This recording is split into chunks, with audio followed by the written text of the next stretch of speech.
આજે 27 જૂન 2024 ગુરુવારનો દિવસ છે। આજે જેઠ મહિનાના વદ પક્ષની ષષ્ઠી તિથિ છે। આજે આખો દિવસ ચંદ્રમા શતભિષા નક્ષત્રમાં રહેવાના છે। આજે આયુષ્યમાન યોગ છે અને ગરજ કરણ છે। આજે આખો દિવસ ચંદ્રમા કુંભ રાશિમાં રહેવાના છે। આજે અભિજીત મુહૂર્તનો સમય સવારે 11:33 થી લઈને બપોરના 12:28 સુધી છે। કોઈ પણ નવું કાર્ય જેનાથી ચિરકાલ સુધી લાભ લેવો હોય તે પ્રત્યેક કાર્યને આ અભિજીત મુહૂર્તમાં પ્રારંભ કરવું જોઈએ। આજે રાહુકાળ બપોરે 1:30 વાગ્યાથી લઈને 3 વાગ્યા સુધી છે। કોઈ પણ નવું કાર્ય આ રાહુકાળમાં પ્રારંભ કરવું જોઈએ નહીં।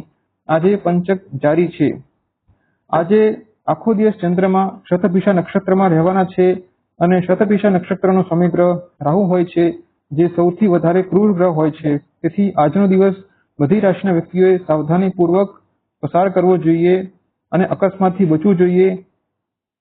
ખાસ કરીને સિંહ અને કર્ક રાશિના વ્યક્તિએ વધારે સાવધાન રહેવું જોઈએ, કારણ કે સિંહ રાશિનો સ્વામી ગ્રહ સૂર્ય અને કર્ક રાશિનો સ્વામી ગ્રહ ચંદ્ર એ રાહુ ગ્રહના પરમ શત્રુ હોય છે।